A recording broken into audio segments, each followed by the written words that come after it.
Le droit canonique est un droit codifié, l'a-t-il toujours été ? Dans l'histoire de l'Église, il ne l'a pas toujours été, déjà parce que le droit en lui-même a eu plusieurs techniques. Le système de codification qui concerne les systèmes étatiques ou le droit canonique actuel date du 19e siècle en gros. Avant, on avait surtout une technique de compilation. Pourquoi on appelle ça une technique de compilation ? Eh bien, très concrètement, au début de l'histoire de l'Église, quand une question de droit se posait, les évêques allaient voir le pape, lui posaient la question par écrit, par rapport à une situation donnée, et le pape répondait en disant « dans telle situation, voilà comment il faut faire ». Cette réponse écrite, que l'on a appelée une décrétale, avait force de loi.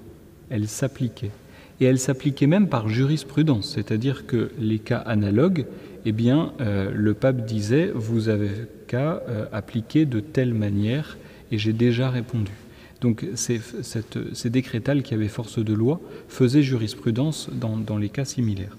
Et puis, donc on compilait toutes ces décrétales, toutes ces réponses du pape, ces rescrits du pape qui étaient écrits, on les compilait. Et au fur et à mesure de l'histoire de l'Église, vous imaginez bien que cette compilation, elle devenait tellement grande qu'on avait du mal à s'y retrouver. Et parfois même, il a pu arriver que des papes avaient des réponses contradictoires entre deux cas. Et donc, progressivement est venu le besoin de faire le tri et de codifier le droit. La communauté catholique rassemble plus d'1 milliard de fidèles dans le monde. Comment le Code de droit canonique peut-il embrasser une telle diversité ? Alors là, il faut revenir à une des distinctions qu'on a expliquées dans les premières capsules.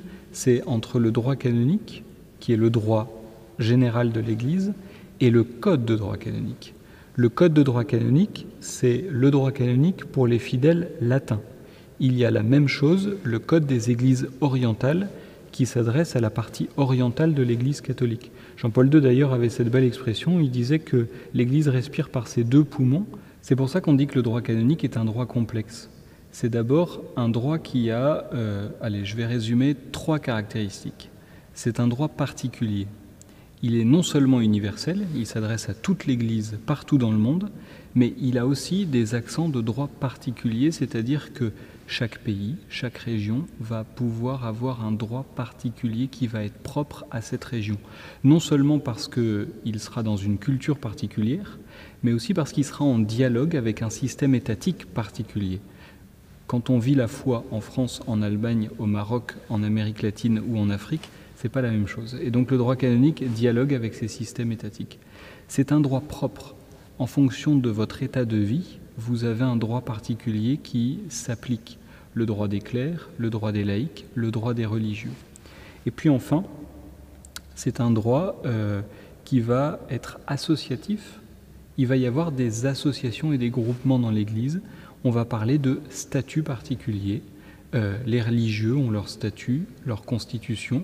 Il y a des associations dans l'Église, etc., etc. Tout cela va être aussi un droit particulier de l'Église.